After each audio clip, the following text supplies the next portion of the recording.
Pero él se formó en la Legión. Como oficial, estuve muchos años en la Legión, sí, 19 años. También se ha formado en el Reino Unido, en el King College. Sí. Y actualmente pues también está realizando estudios de doctorado y, como hemos dicho, al mando del Instituto Español de Estudios Estratégicos. Ha sido el mando de toda la Legión. Bueno, casi. Bueno, casi. Y ha estado, por supuesto, tiene experiencia en misiones internacionales como Bosnia, que él ya ha nombrado, o el Líbano, que desgraciadamente tan de actualidad está ahora. Así que en mi nombre, en el de la universidad, en el resto de mis compañeros del equipo, le quiero agradecer pues que el Ministerio de Defensa nos apoye anualmente para realizar estas jornadas con estos proyectos. Le quiero agradecer su presencia aquí, por supuesto, eso es lo más valioso, la conferencia que ha preparado, y sin más le dejo porque estamos deseando escucharle. Pues sí, me formé en la Academia General Militar como oficial en la Legión, pero también en el curso de Estado Mayor está en muchísimos sitios, Contados por mí, 58 países llevo recorridos, destinos 22, 16 cambios de casa. En fin, que no es algo normal. Acabo de llegar hace 2 meses de Reino Unido, de mandar una de las divisiones del Estado Mayor de su cuerpo de ejército en Gloucester, y estuve 1 año haciendo el Royal College of Defence Studies y un máster en seguridad y defensa en el King's College. Mi vida ha pasado por muchos sitios, 3 años en Italia. Mi vida es muy ecléctica, que es la que uno de los militares, una vida de saltimbanqui, pero que donde se disfruta mucho y se ven muchas miserias también. Operaciones es Bosnia, Afganistán, Líbano, Kosovo, muchos sitios de conflicto que veis en la televisión, ahí hemos estado nosotros. Bien, ¿qué es lo que voy a hacer hoy? ¿De qué consiste lo de hoy? Bueno, hoy yo lo que quiero es que dejar algún tiempo luego si quiere hacer alguna pregunta. Básicamente lo que voy a hacer es una disección geopolítica del globo. Voy a entrar más en lo molar que en lo molecular. Me explico. Voy a daros las claves geopolíticas y digamos, hablaros de la competición geopolítica y cómo se encuentra la situación global, pero sin entrar en detalle de los conflictos, de los riesgos, de las amenazas o de los desafíos que tenemos, porque no hay tiempo. Pero sí, cómo se encuentra el globo, hay que concebir el mundo como lo que es una competición a lo largo de la historia, de bloques o de hegemones o de actores, como luego repetiré. En esto de la geopolítica mundial, como dijo Bersinski en su libro El Gran Tablero Mundial, o eres actor y pieza y juegas, o eres tablero y juega encima tuya, como lo que está pasando en Europa. Luego lo tocaremos el tema. Pues eso es lo que voy a hablar hoy. Vamos a tomarle el pulso al globo desde el punto de vista de la geopolítica. ¿Dónde nos encontramos? Identificaremos los males, pero no tengo tiempo de entrar en cada uno, veremos los síntomas, pero no tengo tiempo de entrar en cada uno de esos males y pormenorizarlos. No voy a hablar del conflicto de Gaza, ni del conflicto me encantaría hablar de Sykes-Picot, de la creación de Balfour, de cómo se constituye el Estado de Israel, hablar de todo esto, hablar de Ucrania, vengo 3 años de trabajar planes reales de la OTAN de Ucrania, me gustaría, bueno, mucho no podría contarlo, si no luego tengo que mataros, ¿no? Pero sí contaros más o menos por dónde pueden ir los tiros, pinta mal. No voy a entrar en detalle en cada uno de los conflictos, ni en Myanmar, ni en los golpes de Estado que ha habido en Sahel, etcétera, etcétera. Pero sí identificar dónde estamos, ¿no?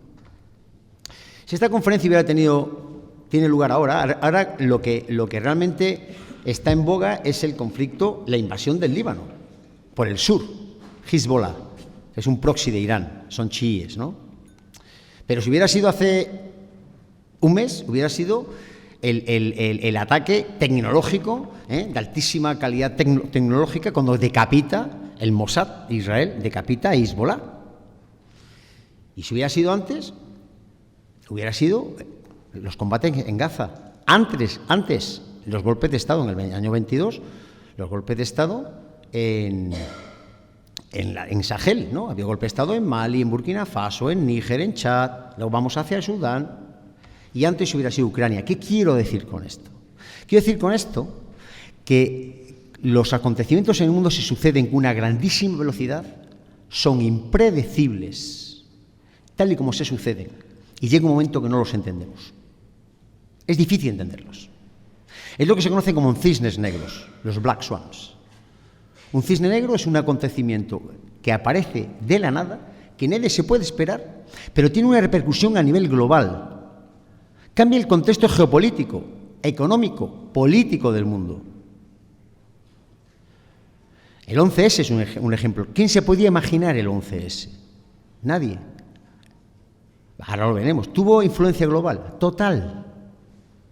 ¿Y el COVID? El COVID puede que a lo mejor no fuera un cisne negro, fuera un rinoceronte gris. También habla, porque los rinocerontes grises, a diferencia de los cisnes negros, están en la pradera, no se les ve, y no le hacemos caso, no le prestamos atención, pero cuando nos damos cuenta, nos cogen. Ejemplo claro, Ucrania. Ahora lo veremos. Ucrania lo venían cantando los juglares y el Mestre declarecía que iba a pasar. Porque Putin lo viene advirtiendo desde el 2007. Lo dijo en la conferencia de Múnich. Nadie le hizo caso. En el 2008 se fue a Georgia, tomó Abjasia, tomó Osetia, y no hizo nada caso, después tomó Crimea. Nadie le hizo caso a lo que decía. Se llama rinoceronte gris. Esto es un término que igual estáis familiarizados con él. Los entornos actuales se denominan VUCA. Esto viene del año 80. Esto lo acuña el ejército norteamericano. Dice que los entornos son VUCA. Volátiles, inciertos, complejos y ambiguos. Pero a partir del COVID, ese concepto cambia. O sea, cómo definimos el entorno cambia. Y ahora se le llama entornos bunny. ¿Por qué bunny? Porque es frágil. El AP viene de brittle en inglés, ¿no? Es frágil. Porque produce, sobre todo está más enfocado a la persona, le produce ansiedad. Porque es incapaz de entenderlo, es incomprehensible. No hay quien lo entienda. Y además no es lineal. O sea, es imposible encontrar una correlación causa-efecto. ¿Cómo pasa esto? ¿Cómo no fuimos capaces de anticiparlo? Entornos bunny.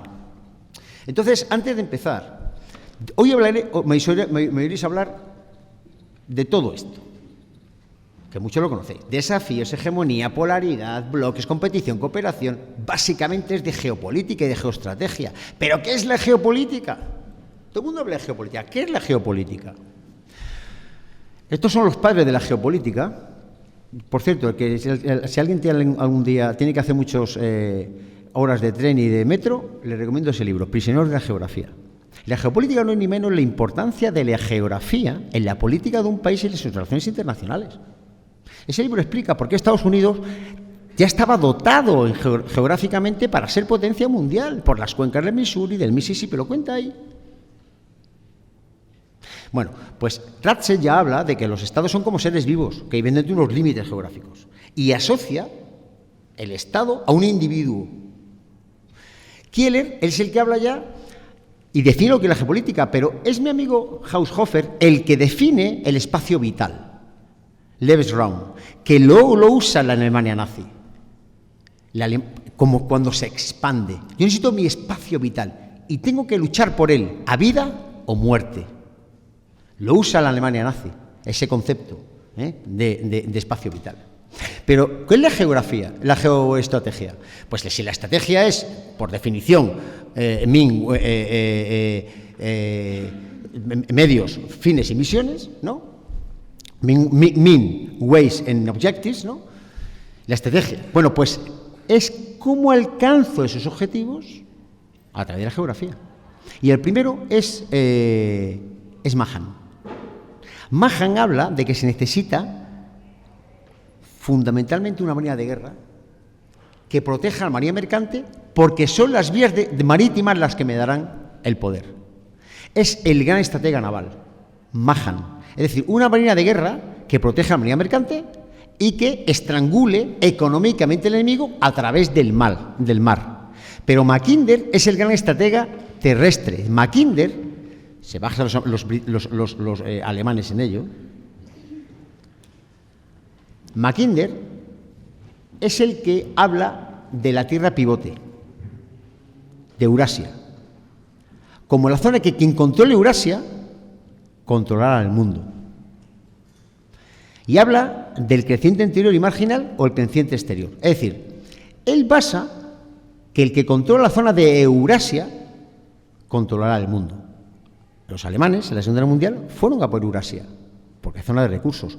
Si vamos al creciente interior o marginal, que nos pilla en Europa occidental, nos pilla Oriente Medio, nos pilla Asia, ahí están los recursos. Y luego le llama el creciente exterior, donde está Japón, está Australia, Nueva Zelanda y Reino Unido. Spingman habla lo mismo, pero dice sobre la teoría de Mackinder que realmente el que domine el Rimland es el que dominará el mundo, porque dominando el Rimland se domina el Headland. ¿Vale? Y con esto ya hemos dado 3 pinceladas de lo que es la geopolítica. ¿Y por qué os cuento esto? Porque luego volverá. Porque China, para entender a China hay que entender a Spingman. Y para entender la estrategia americana, que es mahaniana, ahora mismo en el Indo-Pacífico, hay que entender a Mahan y a Spingman. ¿De dónde venimos? Venimos de la paz de Westfalia, 1648, guerra de los 30 años, guerra de religión. A partir de la paz de Westfalia, el Tratado de Westfalia, es cuando nacen los estados westfalianos, el estado que hoy conocemos, el estado-nación, el estado en el que un gobierno y una población domina un territorio, el estado donde los signatarios se comprometen a no interferir en los asuntos internos de las naciones. Los estados-nación, que son estados, los sujetos de las relaciones internacionales. De ahí partimos. Partimos de un estado, de un mundo realista. Habéis estudiado el realismo, ¿no? Habéis estudiado a Hobbes, habéis estudiado a Maquiavelo, habéis estudiado a Tucídides. Un realismo, es decir, donde reina la anarquía, donde reina el miedo, el famoso dilema de seguridad. En ese mundo realista existen los bloques, es solo un mundo multipolar, un mundo de guerras. Siglo XIX, ¿cuántas guerras tuvimos? Muchas.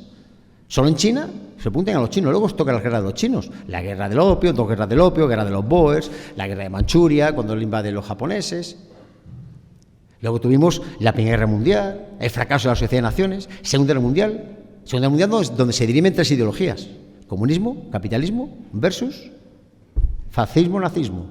Vencen comunismo y democracia liberales. Capitalismo, democracia liberal, ¿vale? Luego, a partir de ahí, nos encontramos con la Segunda Guerra Mundial, que finaliza y da un nuevo orden, un orden bipolar, un orden que surge de Bretton Woods, donde nace la tarifa general de tasas y aranceles, que luego se convierte en la Organización Mundial de Comercio, donde nace el Fondo Monetario Internacional, donde nace el Banco Mundial, donde nace Naciones Unidas y el Tratado de Washington, NATO, OTAN. Todo eso surge tras el 45, es decir, surge un orden liberal, el orden internacional basado en reglas, que llamamos, ¿no? Rule-Based International Order, como dicen los ingleses, ¿vale? Pero aparte tenemos otro bloque, el bloque soviético, el bloque comunista totalitario, que representa el otro bloque con sus países soviéticos. Eso es la Guerra Fría, donde se acuña el término, durante la Guerra Fría se acuña el término del MAD, Mutual Assurance Destruction. Schelling lo acuña. Es decir, porque aparecen 2 potencias nucleares. Y eso fue lo que nos dio la paz, paradójicamente. Porque había la garantía segura de que si yo usaba armamento nuclear, había 2 garantías. Una, que el otro me respondía. 2, era el fin de la humanidad. Mutual Assurance Destruction. Si sabes inglés, MAD significa loco, locura. Es cuando Raymond Aron, un politólogo, dijo aquella frase que acuñó en el año 48: la paz era imposible y la guerra muy improbable. De hecho, no hubo casi guerras. Hubo guerras proxy, sí. Estuvo Vietnam, estuvo Corea, pero no hubo guerras entre bloques. Hasta que surge el año 89. Implosiona la Unión Soviética. Os recuerdo Glasnost, Perestroika, Gorbachev, Boris Yeltsin. Con Boris Yeltsin, Rusia implosiona totalmente. Prácticamente desaparece la Unión Soviética y, sobre todo, entra en una profundísima crisis económica. Solo recordaros que los militares rusos que dejaron la Alemania del Este tienen que venir con sus familias a vivir en vehículos de combate. Tienen que vivir del grano occidental. Eso es Rusia. Luego aparece el del mundo bipolar, se convierte de pronto en un mundo unipolar, donde Francis Fukuyama publica 2 libros. Uno, El final de la historia. ¿Qué quiere decir ese libro? Quiere decir es que ya se acabó la historia. O sea, la historia de la sociedad política se ha terminado. La democracia liberal ha vencido. Se ha acabado. Y entramos en los años 90, en los felices 90, la embriaguez del mundo liberal. Todos somos buenos, la paz kantiana ha vencido, como decía Kant, donde ya ese realismo de Morgenthau, del realismo clásico, eso no existe, eso es mentira. ¿Para qué hemos invertido en defensa? Lo veremos el tema. ¿Para qué hemos invertido en seguridad? Entonces entramos los famosos felices 90. Son los años donde también aparece el libro, que no lo he puesto ahí, que se llama El último hombre, de Francis Fukuyama, donde en la dialéctica hegeliana, al final, en esa dialéctica de donde se van discutiendo sistemas y a través de la guerra se vence o no se vence, el último hombre es el hombre liberal, es el que ha vencido. El hombre liberal es el que vence. Estamos en un mundo liberal. Y aparecen las nuevas guerras. ¿Por qué digo nuevas guerras? Esto es un concepto que aparece en el mundo académico, como Eric Kaldor, otros, Duffield,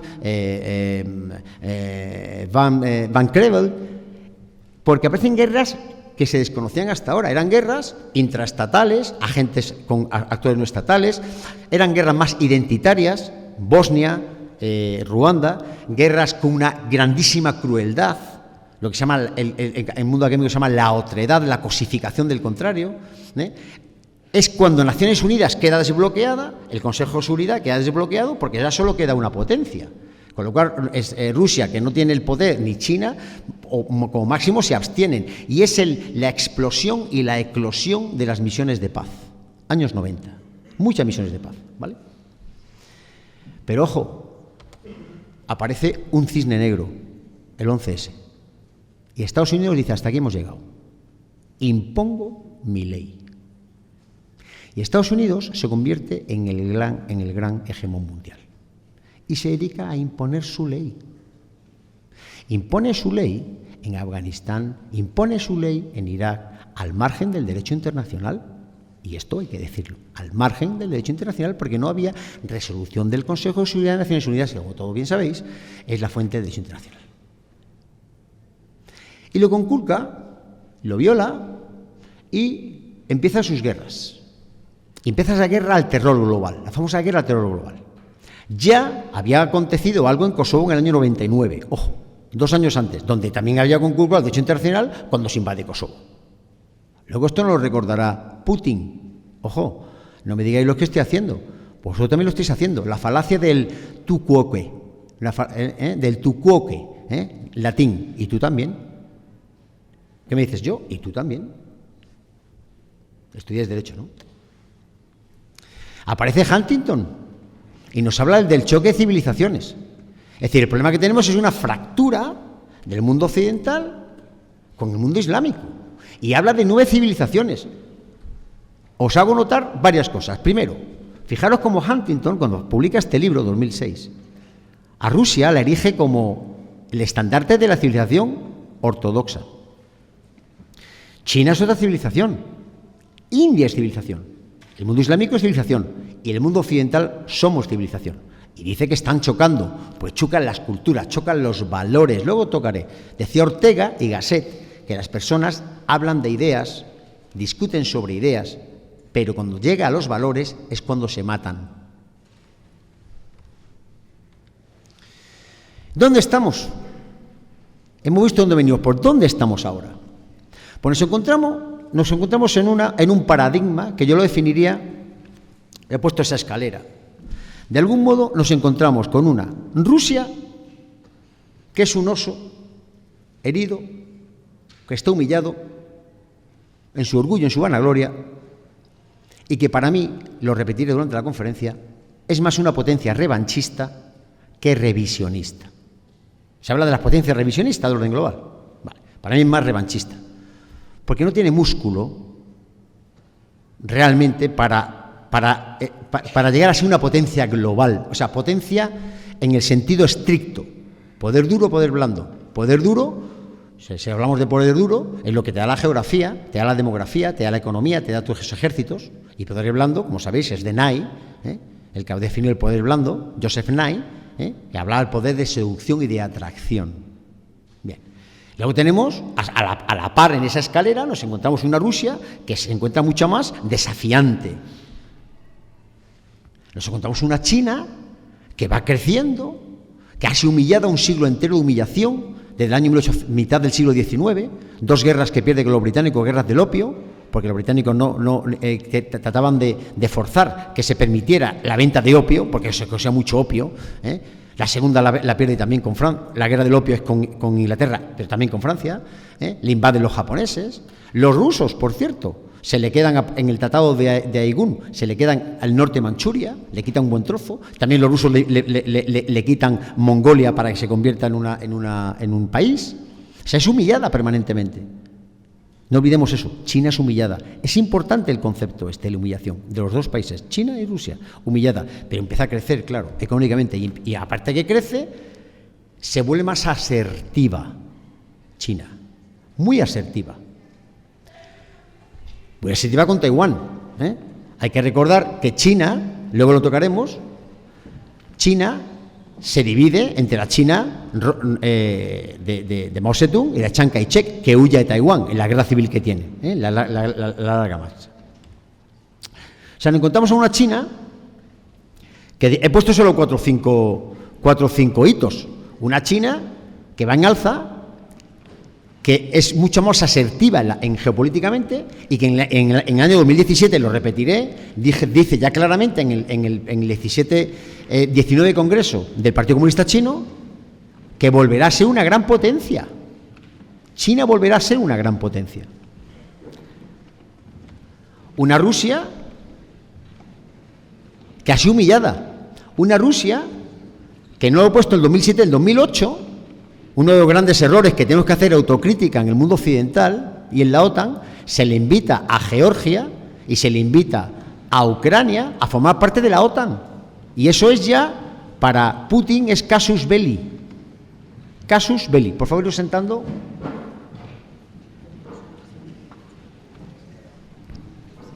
Vale. Os doy tiempo para que os sentéis.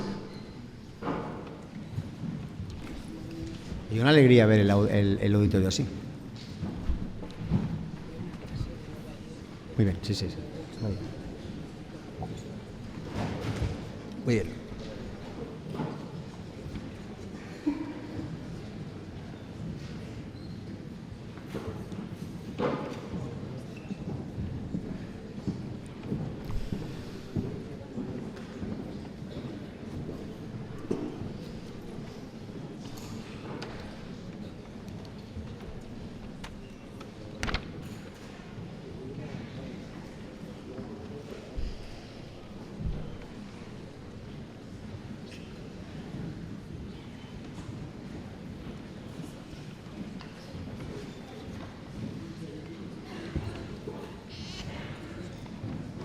Bueno, si os sentáis, me dicen la profesora que venís de Derecho, con lo cual, cuando está hablando yo del realismo y del liberalismo, y no ha hablado de...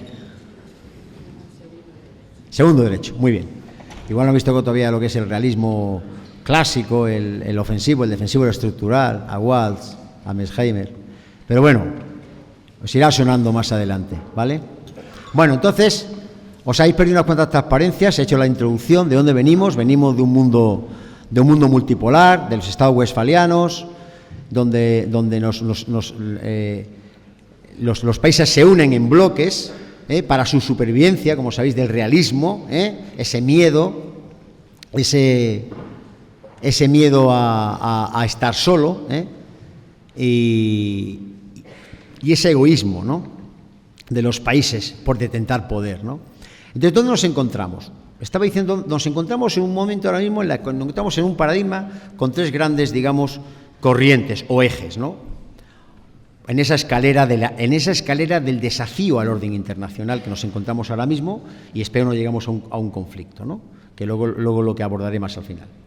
Nos encontramos, he dicho, con una China que crece económicamente, una China que ha sido humillada, una China que se ha propuesto en el año 2049 ser potencia mundial, 100 años en el centenario de su nacimiento, la República Popular China, una China que se vuelve mucho más asertiva, una China que no renuncia, luego lo hablaré, una China que tradicionalmente ha sido un país pacifista, porque es confucionista, donde siempre hablaba de los 7 puntos que salieron en el año 73, que emitió junto con India, de la cooperación, del diálogo, llegar a la resolución pacífica de los conflictos, una China que nunca ha optado por la violencia, se ve mucho más asertiva. Dice que empieza a desarrollar su músculo militar y empieza a decir que Taiwán no renuncie ni siquiera, si tiene que emplear la violencia, lo usará. Esa es una China que sigue creciendo y que desafía económicamente al mundo, que luego lo diré, ha superado a Estados Unidos en PIB, en el PPP, en el Purchase Parity Power Parity, el poder de paridad de compra. Donde tenemos una Rusia que está humillada. Se siente humillada a partir de esa implosión, como hemos visto en el año 89, se siente humillada. Humillada por el mundo occidental, humillada por Estados Unidos y humillada por la OTAN. Luego lo tocaré. Yo vengo de 3 años, se lo he dicho a vuestros compañeros, de estar en un cuartel general, de mandar una división del Estado Mayor del único cuerpo ejército que tiene Reino Unido, y está a disposición de la OTAN. Llegué hace 2 meses. Yo soy oficial OTAN, como le decía a los británicos, también soy oficial Guerra Fría, pues en el año 88, el único oficial de Guerra Fría de ese cuartel general, por cierto, 400 que éramos. Me ponían cara así, digo, soy el único oficial de Guerra Fría en este cuartel general. Miro a mi coronel porque es de mi promoción y los dos somos oficiales de Guerra Fría. Bueno, entonces, Rusia está humillada y la OTAN se ha ido expandiendo. Son 15 países del antiguo bloque del Pacto de Varsovia que se han unido al club y se le ha puesto en su frente. Luego veremos cómo ve el mundo Rusia. Y luego Estados Unidos. Estados Unidos lo que está perdiendo es autoritas. Primero se retrae del mundo, se va retrayendo poco a poco, con Obama sobre todo, se va retrayendo de esa Pax Americana que había creado a partir del año 89, se va retrayendo del mundo y se va desconectando, no quiere saber nada de Siria, no quiere saber nada de Libia. Libia es leading from behind, apoyaré desde atrás. Pero a la vez conculca el derecho internacional con la invasión de Irak, pues se conculca el derecho internacional, con la invasión de Kosovo se conculcó el derecho internacional porque no se tiene una resolución, o con Afganistán. Afganistán, tras el 11S, aludió a la autodefensa. Nos encontramos, por tanto, en un mundo mucho más complejo, multipolar nuevamente, y en la multipolaridad de las relaciones internacionales, la multipolaridad lleva normalmente al desorden y al caos. Es mucho más estable un mundo bipolar que un mundo multipolar. No olvidéis estas ideas. Es decir, nos encontramos en una grandísima competición ahora mismo, ¿vale? Una competición en la que tenemos Rusia, China, pero también hay otros. Hay otros. Y hay otros que estaban con nosotros y van cambiando de bando. O juegan, luego lo diré, al poliamor en las relaciones internacionales. Juegan al poliamor. Turquía, India, pero tenemos a Corea del Norte. Tenemos a Irán. Irán es una civilización. Es la cuna, los persas. Irán no es un país. No se le ocurre a nadie meterle mano a Irán.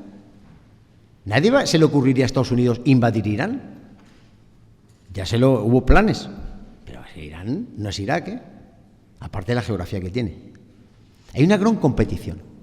Y luego tenemos una cosa a la que aludiré durante la conferencia, la rebelión de los olvidados, el sur global. Hay unos países que no se identifican con nosotros, con esas potencias coloniales que nos han impuesto durante 5 siglos nuestros valores. Son nuestros valores. Grecorromanos, judio-cristianos, ¿son nuestros valores universales? Question mark. ¿Nuestros valores son universales? Repito, question mark. ¿Podemos exportarlos y nos tienen que comprar? El sur global, además, ve la doble moral que nos ha acontecido a todos. Doble moral entre Ucrania y Oriente Medio. Un sur global que ve cuando en el 2008 va a pedir dinero, porque no le hacemos caso, y el Fondo Monetario Internacional, el Banco Mundial, no atiende a sus necesidades. Hasta que aparece China, claro, ahora veremos de China. China te da lo que quiere, y además sin condiciones, porque el Banco Mundial, el Fondo Monetario Internacional, te da dinero con condiciones. Yo te doy dinero, pero libertades, pero derechos, pero... Es decir, dinero condicionado a nuestros valores, a nuestra sociedad, a nuestra cultura. China no. Yo te doy, hombre, nadie da por nada. China da y está dejando el dinero porque necesita recursos. Luego lo veremos. Pero ¿cómo llegó a esta situación? Este caballero, que tristemente murió en 2023, uno de los principales pensadores del siglo XX, y diplomáticos, y polemólogos, y politólogos, Kissinger, ya viene diciendo que nos estamos aproximando a una gran confrontación. Y él decía que Rusia y China no podemos permitir que sean amigos. No podemos permitir que vayan de la mano, que se acerquen, como se ha hecho. De hecho, él, con Nixon, en el 72, tradicionalmente China estaba alineada con la Unión Soviética en la Guerra Fría. La desalineó de la Unión Soviética y la incorporó a Estados Unidos. Eso hizo Kissinger. Hemos conseguido lo contrario. Ahora veremos por qué. Además, Rusia y China, desde el punto de vista cultural, histórico y en valores, absolutamente en todo, en recursos, en economía, son competidores natos. Rusia está más cerca de Europa que de Asia. En el espacio asiático, China compite con Rusia. Ha de competir por recursos, níquel, cobalto, etcétera. Tierras raras, 14 tierras raras, los lantánidos, bla, bla, bla. Si veis la cara del zar en la Primera Guerra Mundial y la cara del rey de Inglaterra, son calcamonías. Su historia, la historia de Rusia, es la historia de Europa. ¿Qué hace con China? Intereses. Otro caballero que se llama Robert Bryan, este nos decía que hubo un wishful thinking, un bien pensar, como dicen los británicos, wishful thinking, de que China se volvería más liberal con el tiempo, ya es capitalista, se volvería liberal y se incorporaría al grupo de democracias liberales. Pero nadie, decía él, leyó sus documentos, que los iba publicando todos los años, y se iba volviendo mucho más asertiva. Como sabéis, en la academia gusta acuñar términos. Yo he acuñado dos, me he permitido la licencia. Uno es el que estamos en tiempo de trampas. Trampas de la paz, dividendos de la paz. Es decir, aquí como vivimos la embriaguez liberal de los años 90, ¿para qué vamos a gastar en seguridad, ¿no? Si ya somos todos buenos. La geopolítica se había acabado en el año 89. ¿Para qué? Mientras tanto, en el año 97 empieza la asociación estratégica Putin con Xi Jinping. Y aparte, tenemos el año 2017 es clave en geopolítica, porque el 2017 es cuando Estados Unidos ya reconoce en su estrategia de seguridad nacional que nos enfrentamos a una competición y una rivalidad estratégica con la que hay que parar, sobre todo a China. Yo tuve la suerte de pasar, cuando hice el Royal College of Defence Studies, un año en Londres y me gradué con ellos, con los británicos. Estuve 3 horas como con vosotros en la Universidad Nacional de la Defensa de Washington, año 2018-19.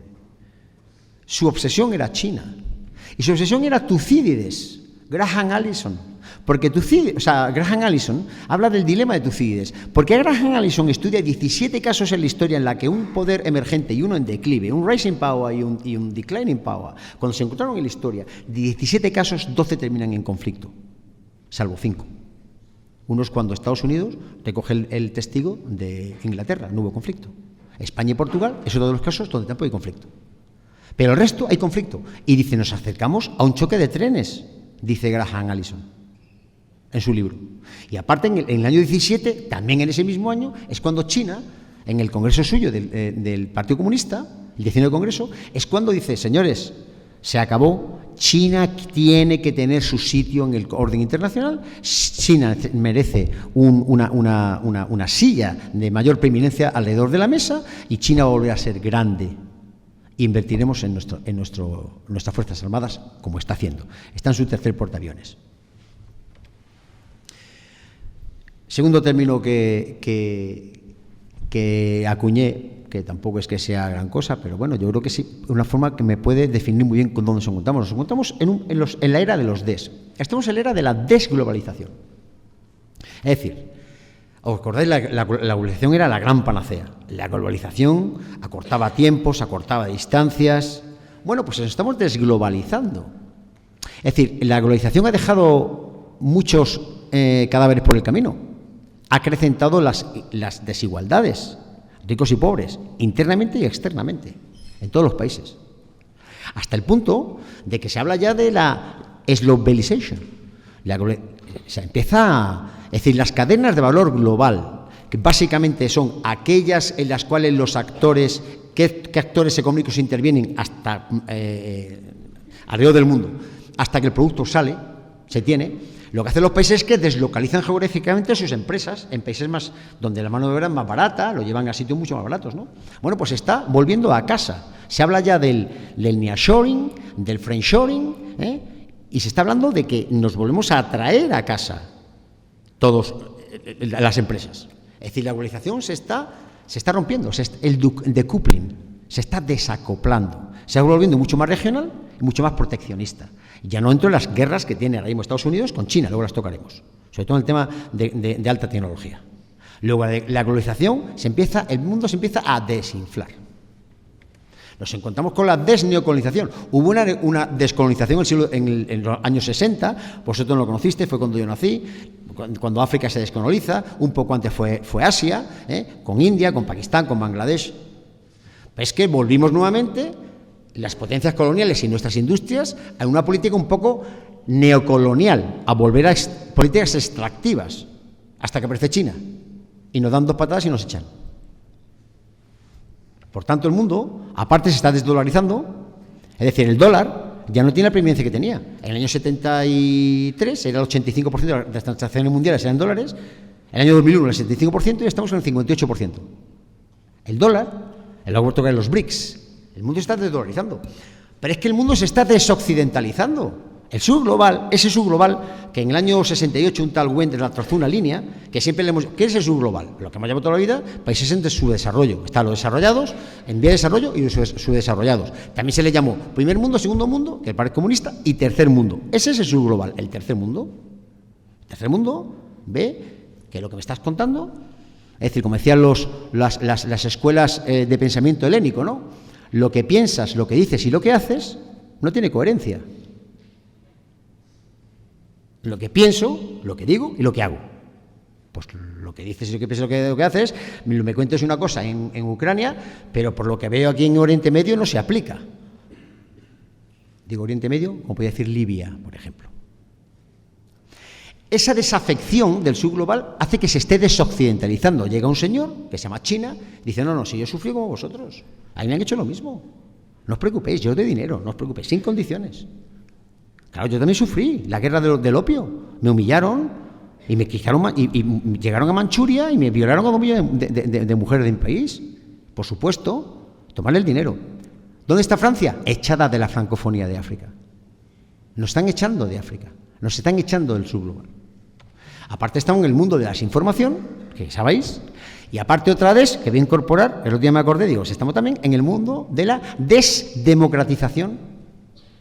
Las famosas corrientes de democratización, esas olas de democracia, estamos en las corrientes de autocratización del mundo ahora. Hay una nueva des que voy a incorporar aquí. Estamos en la desdemocratización del mundo. Luego comienza una competición, que es comercial, tecnológica, geopolítica y militar, entre Uncle Sam y China, Rusia y el sur global. Es decir, 49 países de norte global contra 144, si contamos a Palestina, 145 países, que es país observador, del sur global. En eso nos encontramos. Esa es la geopolítica que tenemos ahora mismo. Una oposición con los BRICS, que sabéis que los BRICS se inician como concepto países emergentes, surgen en 2001, 2006 ya se empieza a asociar, 2009 la gran cumbre, era un bloque aspiracional que ya es realidad geopolítica y económica. Repito, realidad geopolítica y económica. La siguiente cumbre es dentro de unos días en Kazán, Rusia. Gran éxito de Rusia. Gran éxito. Porque cuando empiezan con las sanciones de Rusia, Pero ¿cómo no ha tenido éxito las sanciones de Rusia? ¿Cómo no ha tenido éxito? Si el subglobal está comprando el petróleo, y lo que no son subglobal, y Turquía, y India, a mitad de precio. ¿Por qué? Porque cuando Blinken hizo, señores, hay que ponerle sanciones, tocó el silbato, allí no acudió nadie, acudió el norte global, pero no el subglobal.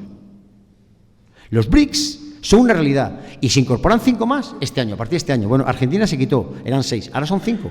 ¿Se ha incorporado? ¿Quién? Arabia, se ha incorporado Emiratos, se ha incorporado Etiopía, Egipto e Irán, 10. A Brasil, Rusia, India, China y Sudáfrica. Los 10 BRICS, que suponen más PIB que todo el G7, que tienen el 42% de las reservas de crudo mundial y que suponen el 45% de la población mundial. Esos son los BRICS. Ya no es moco de pavo, ¿eh? Estados Unidos era el 29 o 30% del PIB en los años 60, ya no lo es el 14-15%. El G7 ya no está en G7. Esos son los BRICS. Ahí los tenemos. ¿Vale? Donde han creado su propio banco de desarrollo. ¿Qué pasa? ¿Que no te da dinero el Fondo Monetario Internacional ni el Banco Mundial? Yo te lo doy. Development Bank. ¿Qué han creado? ¿Pero qué pasa? Además han creado, que esto lo ha creado fundamentalmente China, el BRI, Belt Road Initiative, iniciativa de la Ruta de la Franja. Yo tuve la suerte de estar aquí, en Gwadar. Ese es el corredor, se llama el CEPAC, viene de Xinjiang, ¿vale? Y termina ahí. En ese corredor, y luego veremos por qué, lo necesita China ese corredor. Y lo necesita todo esto, ¿eh? ¿Os acordáis de Mackinder y del poder terrestre? Mirad por dónde pasa, por Eurasia. También hay un corredor marítimo y otro que no he puesto a la transparencia, que es el que a donde nos va a llevar, que es el del Ártico con el calentamiento global, ¿eh? En el Ártico se han identificado 2 rutas, una norte y otra sur, que va a reducir 25 días el tránsito marítimo de mercancías desde Asia hasta Europa. Tenemos una competición tecnológica entre China y Estados Unidos. Estados Unidos invierte, Biden se ha dado cuenta de que la gran competición es la tecnológica. Estamos en la 4ª revolución industrial o la revolución digital. Y Biden ha invertido 8 veces y medio más que China en tecnología, hasta el punto de que hay una guerra ahora mismo. No permite tecnología china en Estados Unidos, por ejemplo Huawei, ni permite que se exporten microchips, por ejemplo IBM, a China. Hay una gran competición. Ahora mismo la guerra se está dilucidando aquí, en la competición tecnológica. Luego nos encontramos con 3 grandes actores. Estados Unidos, aquí tenemos a Biden, que ya no es Biden, veremos quién es, Putin y Xi Jinping, pero no podemos olvidar a Narendra Modi, indio, y Europa, von der Leyen. Déjame que me voy a detener 3 minutos en cada uno de estos 3 países, y ya con esto voy terminando, porque quiero las conclusiones y alguna pregunta si hay por ahí. China. China es el dragón que despertó. Cultura milenaria, confucianista, ¿vale? País que ha sacado de la miseria a 900 millones de habitantes. Donde Deng Xiaoping, donde con Mao Zedong, el gran salto adelante, murieron más de 30 millones de personas de hambre. Donde Deng Xiaoping en el 78 cambia al capitalismo, al sistema, a una economía de mercado socialista, donde permite entrar flujos de capital extranjeros, donde ingresa en la Organización Mundial de Comercio, donde se aprovecha, porque juega con cartas marcadas con el resto de países, porque en realidad el Estado estaba detrás. O sea, no había un libre comercio en el sentido de que el Estado siempre ha estado detrás apoyando a las empresas. Eso es lo que le achacan a China. Pero eso hace crecer en doble dígito durante 40 años. Doble dígito crece su PIB. Donde tiene una clase media que paga impuestos más que nosotros, superior a toda la población de Europa. Fijaos lo que estoy hablando, ¿eh? Fijaos los datos, leed lo que pone ahí. Donde, como he dicho antes, China en el 72 se desalinea de Estados Unidos y se alinea, perdón, de la URSS y se alinea a Estados Unidos. Pero en el 2008, no sé si lo recordáis, en el 2001, por error, por error, se bombardea la embajada de Belgrado. Y los chinos esto como que no. Entonces China, en esa asertividad impulsada pues por esa economía, como veis ahí, donde supera en PPP, en paridad de poder adquisitivo, a Estados Unidos en el 2014, China empieza a ser mucho más asertivo. Una China que su objetivo básicamente es consolidarse, que tenga su espacio y que tenga su silla en esa mesa de lo que es el orden internacional, antes de que le crezcan sus problemas internos, que tiene problemas internos actualmente, los tiene, de consumo interno, de real estate, tiene problemas internos de cohesión con Xinjiang, etcétera, etcétera. Y antes de que Occidente despierte, ellos han despertado, pero también no quiere que Occidente despierte. ¿Taiwán será el nuevo Berlín? O sea, China, que ahora lo vamos a ver exactamente aquí, ¿os acordáis de Mahan que os hablé antes y de Spigman, no? Es que China tiene cerrada la salida al mar. Es que entre Guam, Diego García, Filipinas e Indonesia, se tiene cerrada la salida al mar. Es que en ese puerto se llama Gadar, que tuve la suerte, como os he dicho, de verlo y hablar con el ingeniero chino, el CEPAC, que viene de Xinjiang, y me decía el chino, no, esto es un puerto comercial. Bueno, puerto comercial, pues ya tenéis el otro, los Djibouti. Eso lo se llama el collar de perlas del mar de la China. China se tiene que asegurar su flujo y sus vías marítimas de abastecimiento. Porque el estrecho de Malaca pasa el 60% del comercio mundial. Luego China se encuentra estrangulada. Yo, con esta conferencia, me estáis viendo que procuro ser empático. Hay que ser capaz de colocarse en los zapatos del de enfrente.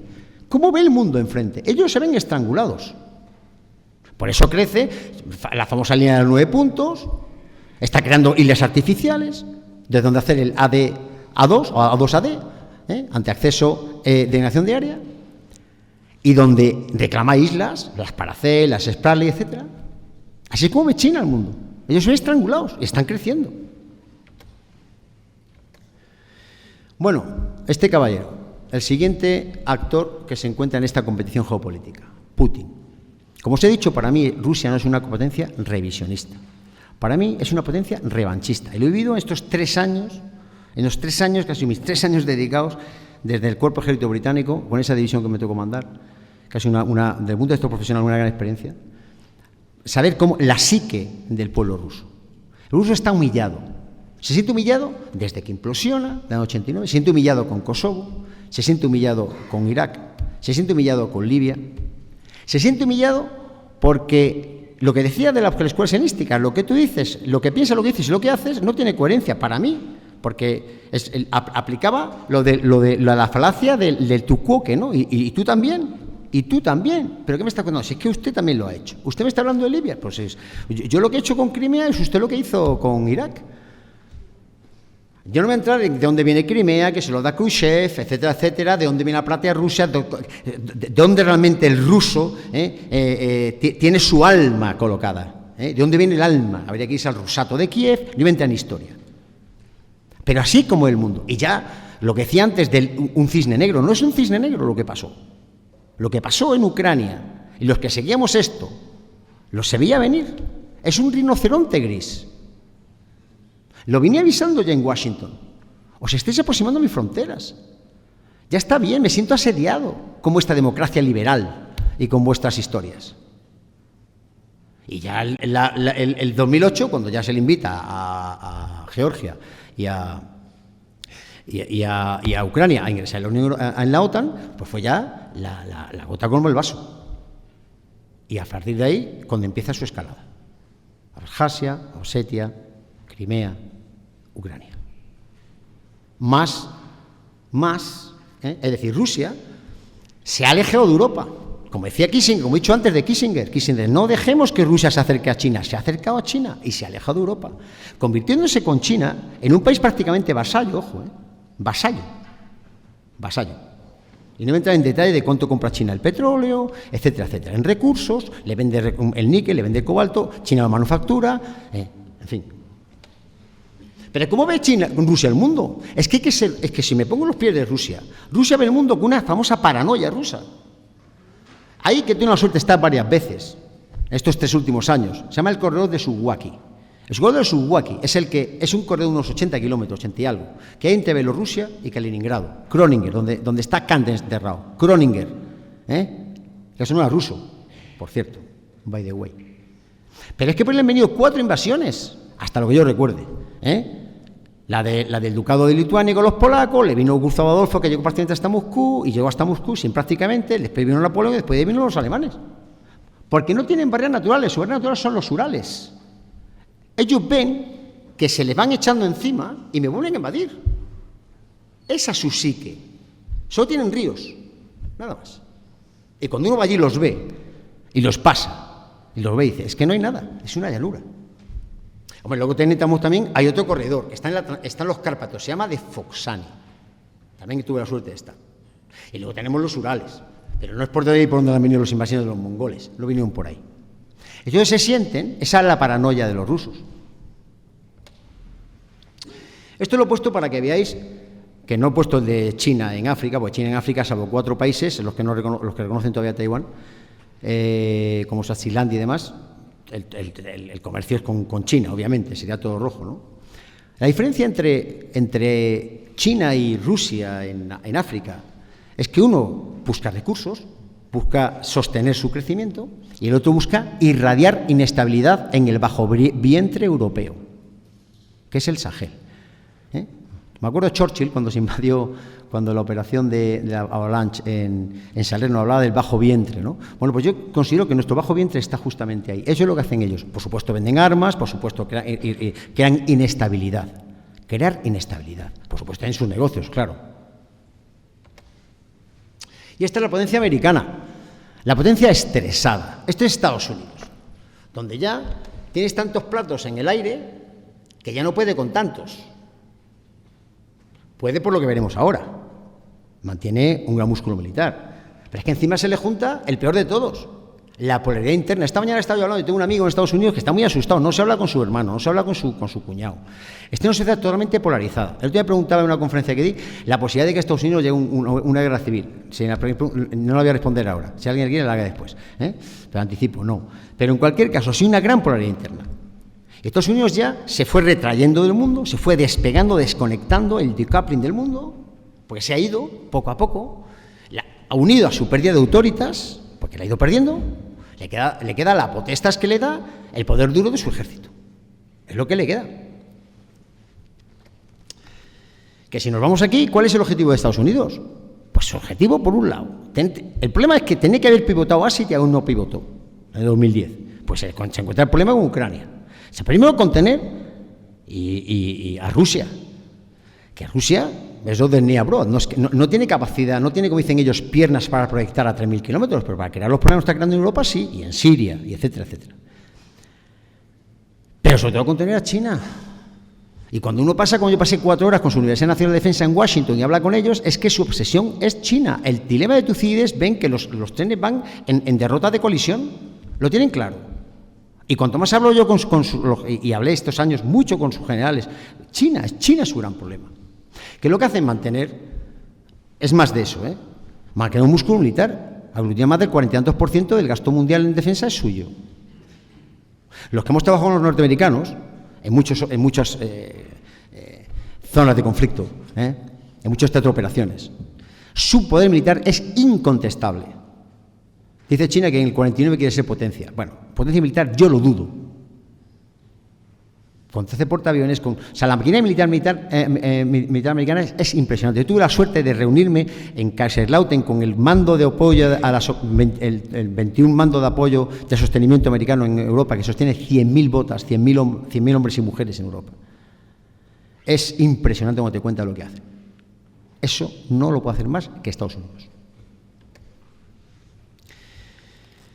Bueno, pero claro, Estados Unidos tiene una visión del mundo muy binaria, Es autocracias versus democracias, es American First, pero con nosotros un poco soft, un poco con cara amable, y un poco más y como hemos hablado antes, en la desglobalización, una economía mucho más proteccionista y más aislacionista.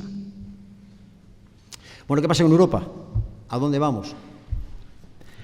Me gusta recordar la frase del ministro de Exteriores belga del año 92, que decía que Europa era un gigante económico, un enano político y un gusano militar. Bueno, yo creo que eso en el año 92. Han pasado 30 años, ¿no? 32 años. Bueno, pues ahora, de gigante económico, nada. China tiene más PIB en PPP que todos los países europeos. Punto 1. ¿Vale? India ya ha superado en PIB a su antigua metrópoli, Reino Unido. Políticamente, mejor no tocarlo, porque políticamente ya he visto dónde están los grandes actores. Y la Unión Europea, que cuenta menos. ¿Por qué cuenta menos? Porque no tenemos músculo militar. Ya somos, no sé si somos un gusano militar o amea militar, pero la realidad es que tenemos grandes carencias. ¿Por qué? Porque vivimos esa embriaguez de los felices 90 con la desinversión, los dividendos de la paz, donde nos invirtió. Donde gastamos en defensa muchísimo más que China, entre todos juntos, ¿eh? Pero no nos luce. ¿Por qué? Porque no somos interoperables y aquí no entra en detalles. Porque la interoperabilidad tiene tres vertientes, la parte doctrinal, la parte técnica, y la parte de formación. No voy a entrar ahí. Ni las políticas, ni los proyectos PESCOS, etcétera, etcétera. Pero Europa ahora mismo se tiene que plantear una nueva arquitectura de seguridad. Es decir, Europa siempre tiene un gran poder de seducción. Éramos Venus, ¿no? Pero para ser Venus tienes que ser Marte, tienes que disuadir, tienes que tener un músculo militar que respalde eso. Como os he dicho antes al empezar, el paradigma de la seguridad, ese constructo, es un paraguas bajo el cual derechos y libertades. Ese paraguas venimos gorroneándose lo que nos llaman nosotros los free riders a Estados Unidos. Sin ir a posturas maximalistas, ni romper con Estados Unidos ni depender de Estados Unidos, pero tenemos que romper una triple dependencia clarísima en seguridad de Estados Unidos, energética con Rusia y comercial con China. Ese es el nudo gordiano que tenemos que hacer los europeos. Y crearnos una arquitectura de seguridad seria, porque esa brújula estratégica, esa nueva brújula, que yo me la leí. Bueno, me voy a ahorrar el calificativo, pero eso vale para muy poco. Decía el otro día el general americano de Caboli, de Usareu en Europa, y el de Shape, nuestro jefe de la OTAN, Shape, a nivel estratégico, decía, the mass matters, la masa importa. Cuando habla de esa brújula estratégica de 5.000 hombres o de mujeres en un plazo, eso no es nada. Estamos hablando de frentes de 650.000. Eso de que estamos hablando. Y eso es lo que habla la brújula estratégica. Poner boots on the ground es lo que necesitamos. Y eso nos lo plantea su brújula estratégica. Si planta un fondo de defensa, planta incrementar las capacidades ciber, las capacidades de inteligencia, insta nuestros grandes agujeros que tenemos en seguridad, en capacidades militares en Europa, que me las sé porque me he dedicado a esto los últimos años, básicamente, muy, muy focalizado. Pero todavía tenemos que plantear realmente esa arquitectura de seguridad, seriamente, porque fijar dónde tenemos los arcos de... Es que los arcos de inestabilidad que corren de norte a sur y de este a oeste, la bisectriz somos nosotros.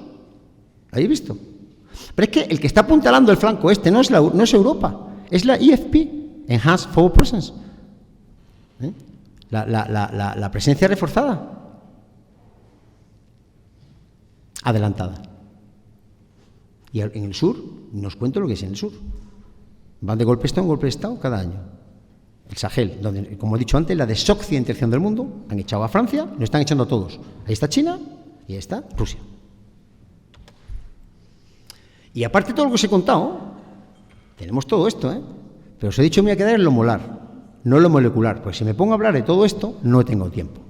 Son nuestros riesgos y amenazas. Pero ¿cuál es el futuro? No tenemos bola mágica en los que nos dedicamos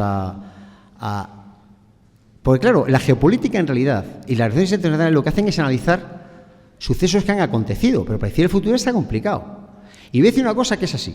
Yo he tenido la suerte de disfrutar estos 3 años de lo que se llaman los Five Eyes. 5 ojos. 5 ojos es la inteligencia que llega a Estados Unidos y con ella tiene a Canadá, a Australia y a Reino Unido y Nueva Zelanda. Yo cada 15 días teníamos la actualización de la situación en Ucrania. A mí nunca me adelantaron lo que iba a pasar. Lo del Kursk no me lo dijeron. Yo vine aquí a finales de julio. El Kursk, nadie me dijo que iba a pasar en el Kursk si iba a invadir el Kursk. Nadie planteó eso. Es muy difícil, aventurar lo que puede pasar. Veremos tendencias. ¿Qué tendencias estamos? Pues estamos en un mundo, vamos a otro multilateralismo, minilateralismo, como está pasando en el Indo-Pacífico, con el Quad, AUKUS, I2A2. Vamos ahora a relaciones más estrechas entre menos. Vamos a un mundo multipolar asimétrico, bipolar, policéntrico. ¿Y qué pasa en esos países que no hemos tocado? Yo no toco la India, me hubiera encantado hablar de la India, porque además tuve la suerte de recorrerla en 15 días con los británicos de norte a sur, enterita, desde Nueva Delhi, Bombay, como llaman ellos, hasta Bangalore, enterito. Estuve en el Ministerio de Defensa hablando con ellos. No hemos tocado esto. Pero la India está haciendo poliamor, relaciones promiscuas, en las relaciones internacionales. Hoy estoy contigo. Además tiene dos ejes, uno que se llama el IMEC, otro corredor que tienen los indios, que pasa por los países amigos, y el otro que va por el Cáucaso, y pasa por Astracán, y pasa por Rusia. La India está, a lo que decía Lord Palmerston, el siglo XIX, el británico, está en sus intereses, como está Turquía, y tampoco voy a tocar Turquía, una política muy inteligente exterior que está haciendo, muy inteligente, gastando muchísimo dinero en África, en los países túrquicos, y en su antiguo imperio otomano. ¿Hacia dónde vamos? No lo sé. Complicado. Pero ¿cómo salimos de Ucrania? Ese es el gran problema. ¿Cómo salimos de ahí? Yo, y esta es opinión mía y del Instituto, de Ucrania no se puede salir, la solución no puede salir del campo de batalla. La solución tiene que salir de una mesa de negociación. Sí o sí. El problema es los que habéis estudiado o hemos estudiado negociación, encontrar donde ambos entran en una franja.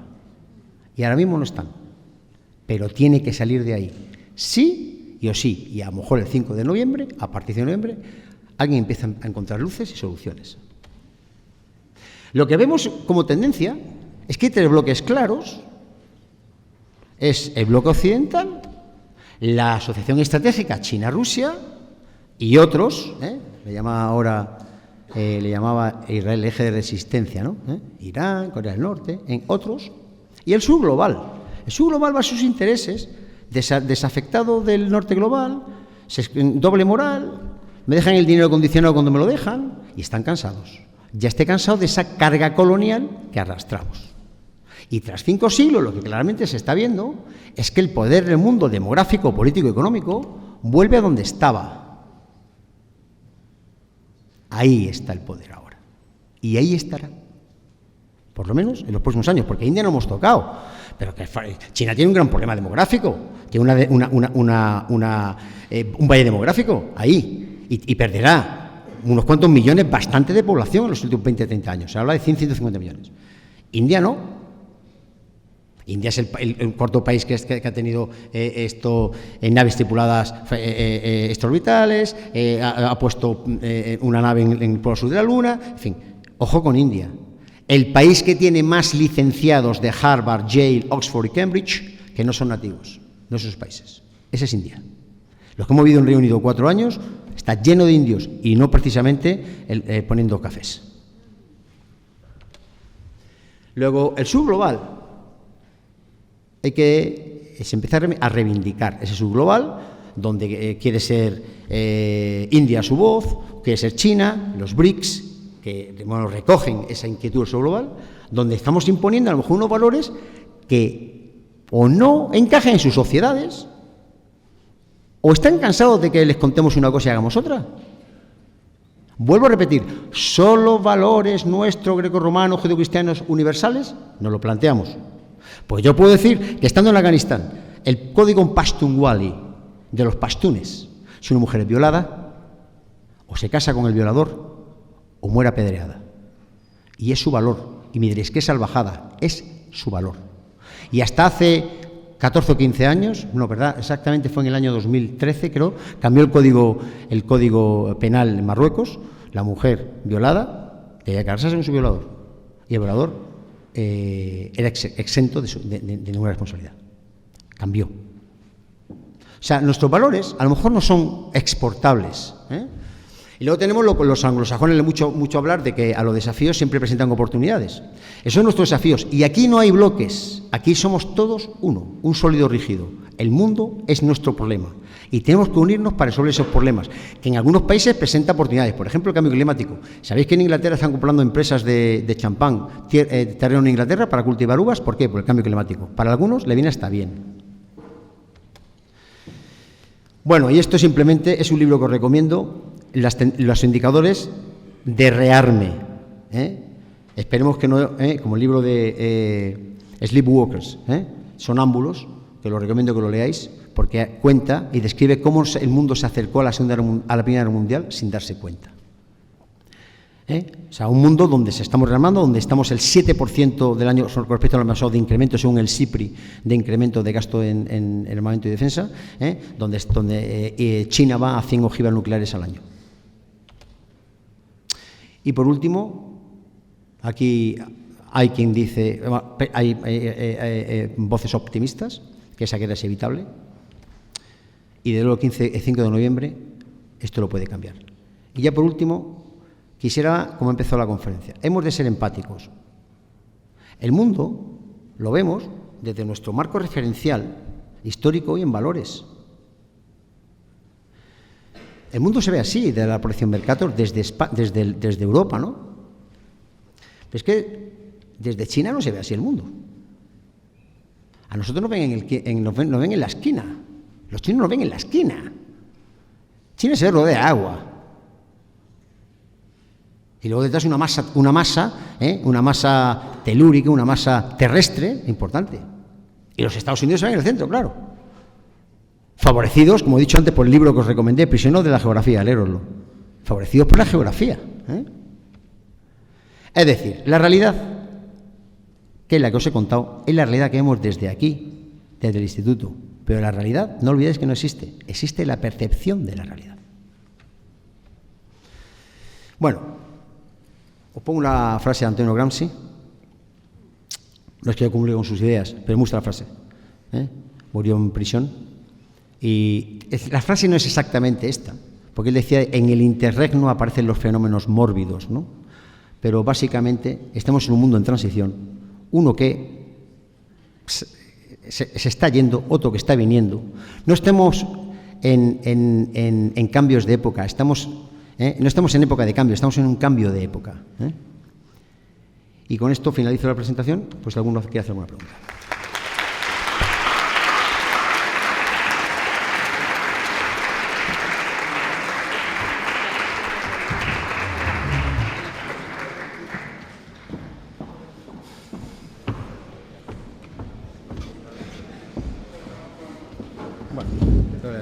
Muchísimas gracias por esta extraordinaria conferencia, toda una lección magistral. Vamos a tener tiempo para 4 o 5 preguntas. Hacéis las preguntas, él toma nota para contestar todas, para no irnos del tiempo, ¿vale?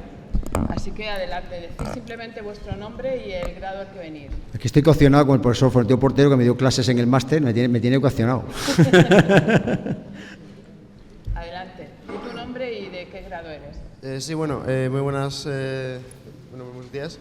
Y bueno, quería agradecerle esta conferencia, ha sido muy enriquecedora, yo creo. Esperar 5 minutos, que no vamos a oír las respuestas. Esperar 5 minutos y ahora os vais, ¿vale? Tenéis clase, venga, pues salir por ahí. Venga, adelante. Bueno, mi nombre es Germán y soy del grado de Estudios Internacionales en segundo año. Quería preguntarle, desde su punto de vista, ¿qué supondría estratégica y geopolíticamente para los actores políticos del mundo lo más importantes, o si de otra manera podemos plantearlo como qué supondría para el mundo como lo conocemos que China cumpla el objetivo que tiene para 2049? ¿Cómo cambiaría el mapa geopolítico, en su opinión? Muchas gracias. Sí. A ver, ¿alguna pregunta más? ¿Cogemos todas a la vez? Adelante. Hola. ¿Y tu nombre? Me llamo Rubén, soy de segundo de ADE. Y mi pregunta es, China, al ser de ideología comunista, pero economía capitalista, y esta cada vez ser más aliada de Rusia, pero Occidente ir más en contra de Rusia cada vez más, ¿cuál sería su opinión por la que China le conviene más cada vez ser más aliada de Rusia? Sin embargo, su gran parte de la economía se basa en Occidente y en vender a Occidente. Gracias. ¿Alguna pregunta más? A ver, tenemos dos por allí. Van de China todas. Buenas, soy Juan, de cuarto de Derecho y Estudios Internacionales. Y mi pregunta es básicamente comentar un poco el papel de España a nivel de política exterior y política diplomática, porque parece que, siguiendo la senda un poco de Europa, especialmente se nota un poco de desidia, sobre todo en la elaboración de una política exterior más, digamos, fuerte, teniendo en cuenta el papel geográfico, el lugar que ostentamos, como también esa clave entre África y Europa. Muy bien, muchas gracias. Tenemos dos preguntas de China. Esta sobre el papel de España. ¿Alguna más? Buenas tardes. Buenas tardes, soy Iker de Segundo de Estudios Internacionales y mi pregunta era si realmente los BRIC pueden causar algún tipo de contrapeso a Occidente, ya que la diplomacia entre los países son un poco dispares, es decir, por ejemplo, entre Irán y Arabia Saudí no tienen unas malas relaciones, China e India tienen problemas fronterizos y Rusia y Sudáfrica, pues tienen modelos democráticos diferentes. Muy bien. Sobre los BRIC. Y una última pregunta, Adrián. Bueno, allí tenemos otra, vamos a ver. Espera, Adrián primero.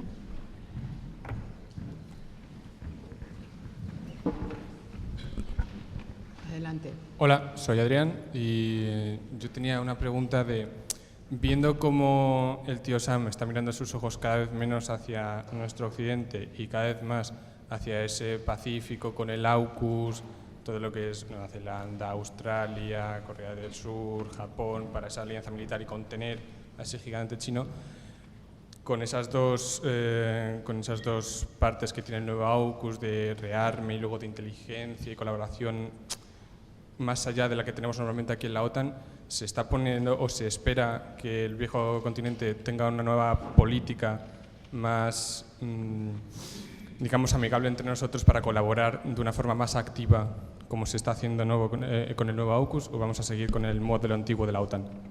Muy bien, muchas gracias. Sobre la reacción de Europa y una última pregunta. ¿Había una última pregunta? Vale, por allí al fondo.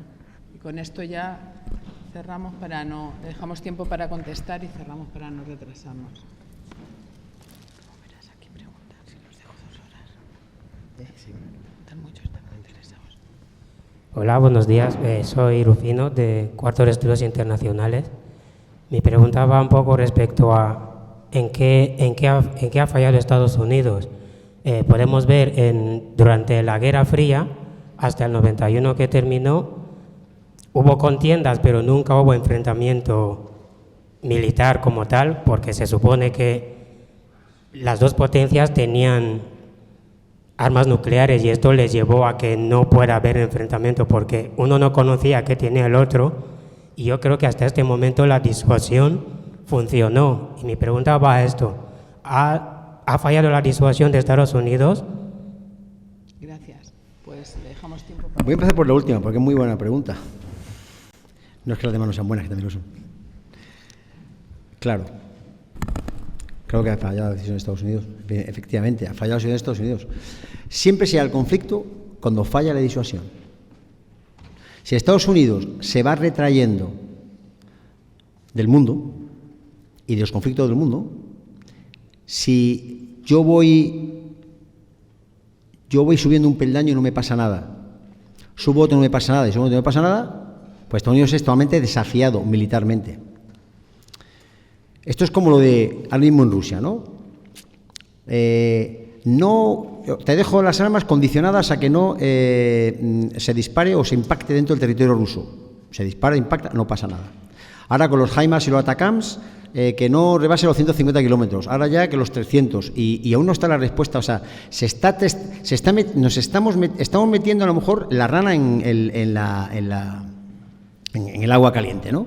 Y bueno, pues con Estados Unidos, pues esto es lo mismo. Estados Unidos, tenemos siempre la amenaza nuclear, igual que con Ucrania. O sea, nadie sabe ahora mismo en la OTAN, y esto te lo digo de buena tinta, cuál es el proceso de decisiones en Rusia y dónde ha colocado el umbral para volverse nuclear. Nadie lo sabe. Lo que sí sabemos es que una amenaza existencial para la patria rusa doctrinalmente desencadena una respuesta nuclear. Pero ¿dónde está? Eso todavía queda vago. Entonces, ¿falló Estados Unidos? Sí, ha fallado Estados Unidos. Claro que ha fallado. Y Occidente en general.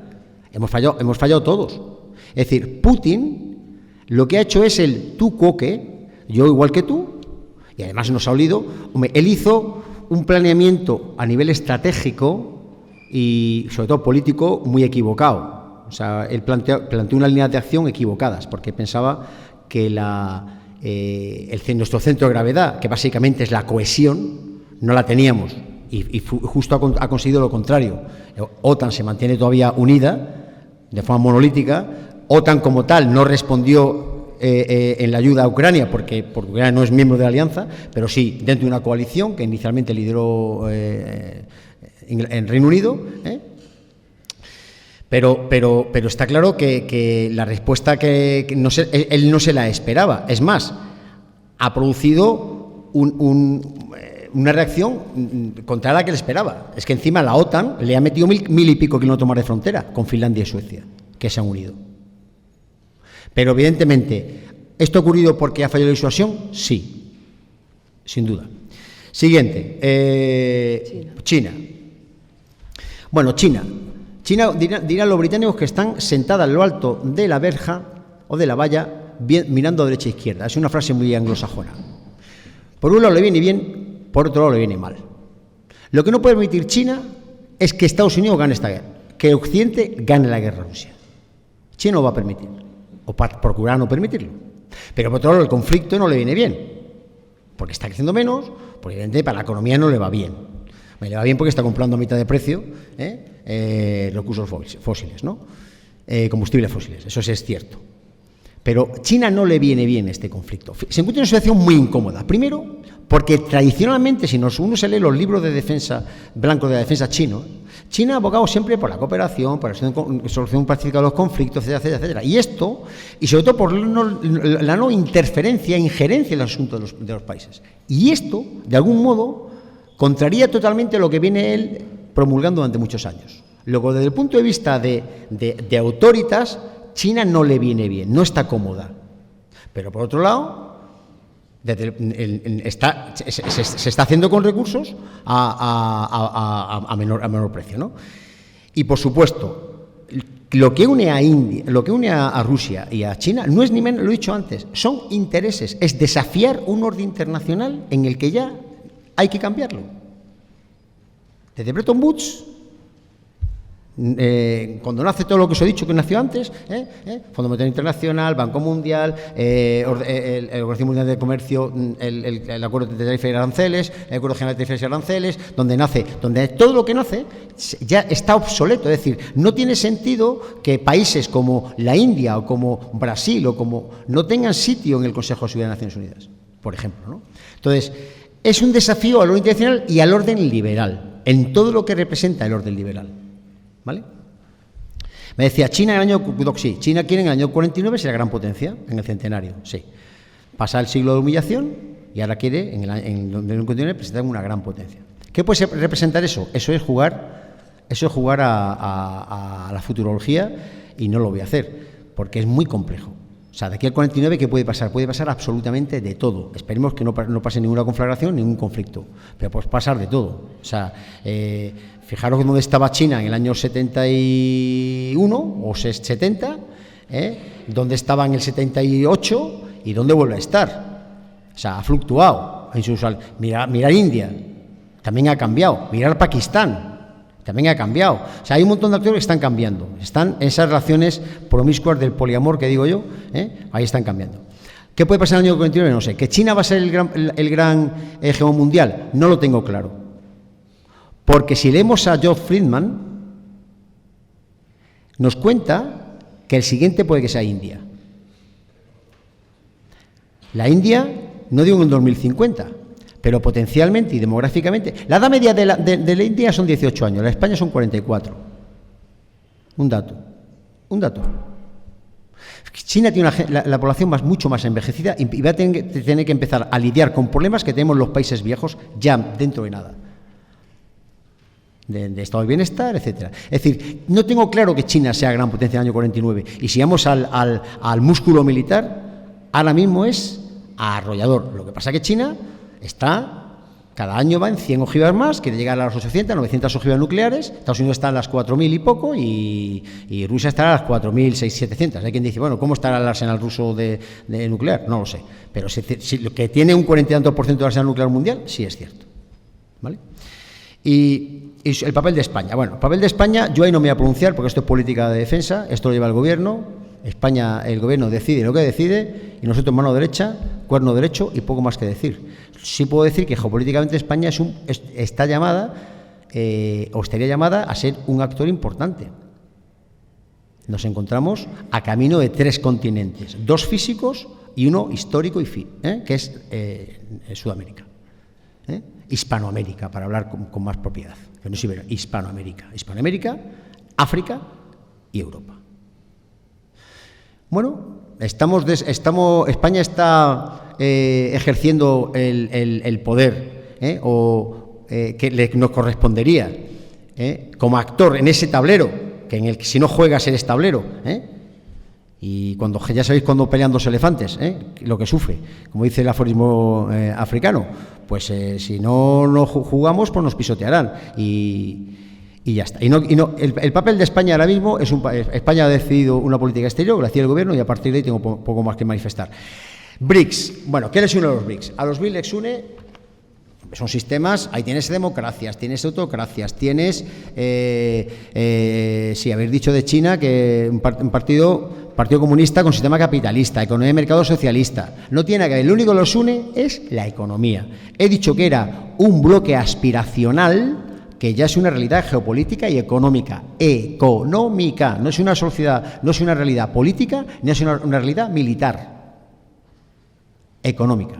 Les une intereses económicos y desafiar al Banco Mundial y al Fondo Monetario Internacional con su Banco de Desarrollo y con la desdolarización, como hemos hablado antes, que se está haciendo prácticamente los intercambios en monedas locales, etcétera, etcétera. Pero no hay una aspiración a día de hoy más allá de eso. De hecho, hay más de 20 y tantos países llamando a la puerta. Turquía llamó a la puerta ya. Turquía, y pertenece a la OTAN. Y dirá, bueno, ¿y qué hace Turquía? Pues sí, y Turquía va de invitada a la nueva cumbre que es ahora en Kazán. Va invitada a Turquía. Y dice, bueno, ¿y qué hace Turquía con los BRICS? Turquía tiene intereses.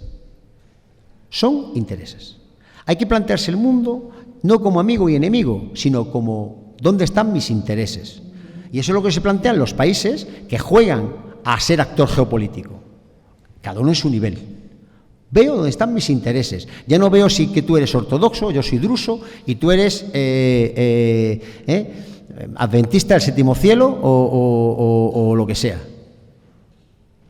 Yo veo mis intereses, nada más. Me da igual que tú hables chino y yo hable ruso y no tengo nada que ver. Tú eres confucionista y yo, fíjese, mi cultura dónde viene.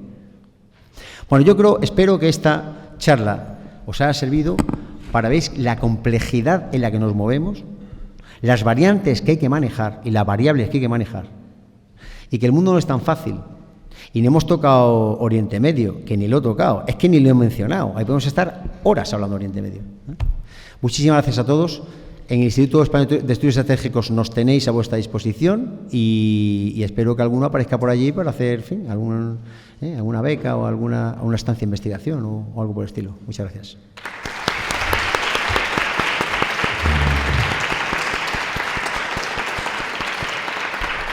Muchas gracias, general. Ha sido una conferencia muy interesante y que ayuda a formar en la parte internacional, bueno, a los que tienen que defender el papel de España después.